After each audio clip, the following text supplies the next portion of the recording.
வணக்கம் மாணவர்களே.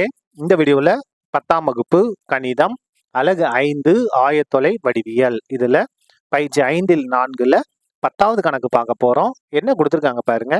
5x - 6y = 2, 3x + 2y = 10 ஆகிய நேர்கோடுகள் சந்திக்கும் புள்ளி வழியாகவும் 4x - 7y + 13 = 0 என்ற நேர்கோட்டிற்கு செங்குத்தாகவும் அமையும் நேர்கோட்டின் சமன்பாட்டை காண்க. நம்ம என்ன கண்டுபிடிக்கணும்? ஒரு நேர்கோட்டோட சமன்பாடை கண்டுபிடிக்கணும். அது இந்த 2 நேர்கோடு சந்திக்கும் புள்ளி வழியாக செல்கிறது. அது மட்டும் இல்லாமல் இந்த கோட்டிற்கு செங்குத்தா இருக்கிறது. அப்ப இந்த 2 நேர்கோட்டையும் சால்வ் பண்ணோம்னா, தீர்த்தோம்னா நமக்கு என்ன கிடைக்கும்? ஒரு புள்ளி கிடைக்கும். இதோட சாய்வை கண்டுபிடிக்கணும். இதை செங்குத்து கோட்டோட சாய்வா மாத்திக்கிட்டு புள்ளி சாய்வு வடிவத்தை பயன்படுத்துறோம்னா நமக்கு தேவையான சமன்பாடு கிடைச்சிரும். கணக்கு ஆரம்பிக்கலாமா? பாருங்க, முதல்ல இந்த 2 சமன்பாட்டையும் நம்ம தீர்க்க போறோம். பாருங்க, முதல் சமன்பாடு என்ன? 5x - 6y = 2. இது சமன்பாடு 1. ரெண்டாவது சமன்பாடு என்ன இருக்கு பாருங்க. 3x + 2y = 10. x மற்றும் y இன் மதிப்புகளை கண்டுபிடிக்க போறோம். சரியா? எதை நம்ம நீக்கலாம் பாருங்க. y நீக்கிடலாமா? அங்க y யோட கெழு 6, இங்க y யோட கெழு 2. அப்ப முதல் சமன்பாடு நமக்கு பிரச்சனை இல்லை, அப்படியே வந்துரும் பாருங்க. முதல் சமன்பாடு எடுத்து அப்படியே எழுதுங்க. 5x - 6y = 2. ரெண்டாவது சமன்பாட்டை நம்ம எதை கொண்டு பெருக்க போறோம்? 3 கொண்டு பெருக்க போறோம். ஏன்னா இங்க 2 இருக்கு, நமக்கு 6 வரணும். அப்போ 3 கொண்டு பெருக்க. இந்த இடத்துல 3 இருக்கு, 3 கொண்டு பெருக்குனா 3 9x. அதுக்கு அடுத்தது பிளஸ்ஸா 2 இருக்கு, 3 கொண்டு பெருக்குனா 2 6y. 20 இருக்கு, நம்ம எது செய்யணும்? 10 இருக்கு, நம்ம எதை கொண்டு பெருக்கிறோம்? 3 கொண்டு பெருக்கிறோம். அப்போ 3 10 30. இப்போ பாருங்க, தானாவே இது கேன்சல் ஆயிரும். பிளஸ் 6y - 6y கேன்சல் ஆயிரும். இங்க பாருங்க, 5x + 9x கூட்டினா 14x. இங்க 30 2 கூட்டினா 32. நமக்கு x வேணும். அப்ப x = 32. இந்த 14 இங்க வந்தா வகுத்தலாம் மாறும். கேன்சல் பண்ணுங்க. ரெண்டாம் வாய்ப்பாடு 16 2 32, 7 2 14. அப்ப பாருங்க, நமக்கு x ஓட மதிப்பு கிடைச்சிருச்சு. என்ன? 16/7. இப்போ y வேணுமா? இதை கொண்டு போய் எதுல பிரதியிடலாம்? 2ல பிரதியிடலாமா? பாருங்க, x = 16/7 என சமன்பாடு 2ல் பிரதியிட. இப்ப பாருங்க, 3x க்கு பதிலாக நம்ம என்ன பிரதியிட போறோம்? 16/7 பிரதியிட 3 அப்படியே வந்துடும். x க்கு பதிலாக 16/7 + 2y = 10. பாருங்க, இதுல x க்கு பதிலாக மட்டும் நம்ம மதிப்பு பிரதிட்டு இருக்கோம். இது சுருக்கிடுவோமா? 3 என்ன அர்த்தம்? 3/1 பெருங்க. 3 3 16 48, 1 7 + 2y = 10. இப்ப பாருங்க, 2y = 10. இது பிளஸ் 48/7 இங்க வந்தா -48/7. அதுக்கு அடுத்து பாருங்க, 2y = குறுக்கு பெருக்கல் எடுக்க போறோம். 10ன்னா என்னது? 10/1 அர்த்தம். பகுதியை பெருங்க. 1 7 குறுக்க பெருங்க. 7 10 70, 5 70 -1 48 48. அடுத்தது பாருங்க, நமக்கு y தான் வேணும். அப்ப பாருங்க, இந்த பகுதியில 7 அப்படியே இருக்கு. இந்த 2 பாருங்க, இங்க எப்படி இருக்கு? பெருக்கல் இருக்கா? இங்க வந்தா வகுத்தலா மாறும். ஏற்கனவே 7 பகுதியில் இருக்கு, இது கூட வந்துடும். சரியா? இப்ப பாருங்க, 70ல 48 கழிச்சோம்னா 22. இதை கேன்சல் பண்ணலாமா?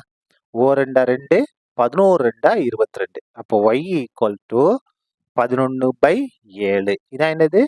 நமக்கு தேவையான y யோட மதிப்பு. நம்ம என்ன கண்டுபிடிச்சிட்டோம்? x மற்றும் y இன் மதிப்புகளை கண்டுபிடிச்சோமா? அப்ப பாருங்க, சந்திக்கும் புள்ளி, வெட்டும் புள்ளி எது? 16/7. இங்க y யோட மதிப்பு 11/7. சந்திக்கும் புள்ளி என்னது? 16/7, 11/7. சரியா? இதான் நமக்கு தேவையான சமன்பாடு. இந்த புள்ளி வழியாக தான் செல்கிறது. அதுக்கு அடுத்தது 4x - 7y + 13 = 0வின் சாய்வு. இதோட சாய்வு இப்ப நமக்கு வேணும். கண்டுபிடிக்கலாமா? சாய்வுக்கு ஃபார்முலா என்னது? -a/b. சமன்பாடு கொடுத்துருந்தாங்க பாருங்க. x ஓட கெழு 4 இருக்கு இல்லையா? இதான் a ஓட மதிப்பு. y யோட கெழு -7 இருக்கு இல்லையா? இதான் b யோட மதிப்பு. இது மாறிலி c யோட மதிப்பு. நமக்கு என்ன வேணும்? மைனஸ் அப்படியே வந்துடும். ஏவோட மதிப்பு பாருங்க எக்ஸோட கெழு 4, பியோட மதிப்பு பாருங்க ஒய்யோட கெழு -7. மைனஸ் மைனஸும் கேன்சல் ஆயிரும். அப்ப சாய்வு வந்து என்னது 4/7. நமக்கு என்ன வேணும்? இந்த கோட்டோட சாய்வு வேணும். இதுக்கு செங்குத்தா இருக்கக்கூடிய கோட்டோட சாய்வு வேணும். therefore தேவையான செங்குத்து கோட்டின் சாய்வு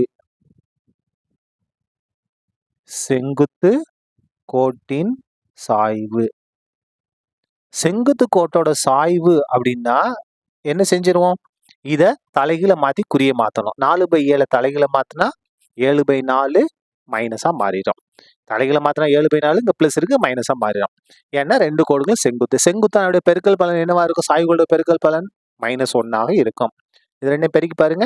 4/7ஐயும் -7/4 பெருக்குனா -1 வந்துடும். அப்ப நம்ம எடுத்துக்கிட்டது கரெக்ட். இப்ப பாருங்க, தேவையான நேர்கோடானது எதன் வழியே செல்கிறது? தேவையான நேர்கோட்டின் அப்படின்னா நேர்கோடானது எதன் வழியே செல்கிறது? 16/7, 11/7 வழி செல்கிறது. மேலும் அதனுடைய சாய்வு என்ன? மேலும் சாய்வு செங்குத்து கோட்டோட சாய்வு -7/4. அப்ப பாருங்க, புள்ளி தெரியும், சாய்வு தெரியும். சாய்வு புள்ளி வடிவம். ஃபார்முலா என்ன? y - y1 = m × x - x1. இந்த முதல் புள்ளி x1 y1. சரியா? ஒரே ஒரு புள்ளி தான், அதை x1 y1 எடுத்துக்கிட்டோம். y - y1 ஓட மதிப்பு 11/7. m பாருங்க, m ஓட மதிப்பு 7/4 இல்லையா? x - x1 ஓட மதிப்பு 16/7. சரியா? இப்ப பாருங்க, இத குறுக்கு பெருக்கல் எடுப்போம். இங்க எதுவுமே இல்ல, 1 இருக்கிறது தான். பகுதியை பெருக்குங்க. 1 7 7. குறுக்க பெருக்குங்க. 7y -11 = இந்த -7/4 அப்படியே இருக்கட்டும். இங்க குறுக்கு பெருக்கல் எடுங்க பிராக்கெட்டுக்குள்ள. 1 7 7 பகுதியை பெருக்கிட்டோம். குறுக்க பெருக்குங்க. 7x இங்க பெருக்கும் போது 1 16 16. சரியா? இப்ப நமக்கு இந்த 7ம் இந்த 7 கேன்சல் ஆகும். எப்படி கேன்சல் ஆகும் பாருங்க. இது இங்க வகுத்துல இருக்கு, வந்து பெருக்கலா மாறும். பெருக்கல் வந்து வகுத்துல கேன்சல் ஆயிரும். நம்ம நேரடியா கேன்சல் பண்ணிட்டோம். இப்ப இந்த இடத்துல 4 வகுத்துல இருக்கு, அங்க வந்து பெருக்கலா மாறும் பாருங்க. 4 × 7y -11 = இந்த -7 இங்கே தான் இருக்கு. 7x -16 அப்படியே வந்துடும். சரியா? இந்த 4 உள்ள பெருங்க. 4 7 28y -4 11 44 = 7 உள்ள பெருக்குமா? -7 உள்ள பெருங்க. பிளஸ் -7 7 7 49 x மைனஸ் பெருக்குனா பிளஸ்ஸா மாறிடும். 7 6 42க்கு 2 மிச்சம் 4 1 7 7 எல்லாம் 112. அதாவது -7ஐயும் -16ஐயும் பெருக்குனா +112. எல்லாத்தையும் ஒரே பக்கமா கொண்டு வாங்க. 28y -44 இங்க வந்துச்சுன்னா +49x. இது இந்த பக்கம் வந்துச்சுன்னா -112 = 0. இப்ப பாருங்க, வரிசை எழுதிடுவோம். முதல்ல x உறுப்பு 49x, அதுக்கடுத்து y உறுப்பு +28y. இப்ப பாருங்க, மாறிலி உறுப்பு பாருங்க, ரெண்டும் ஒரே குறி கூட்டி அதே குறியை போடணும். கூட்டுமா? 2யும் 4யும் கூட்டினா 6, 1யும் 4யும் கூட்டினா 5, இந்த 1 அப்படியே 156. அதாவது 112 44 156 = 0. இதான் என்னது?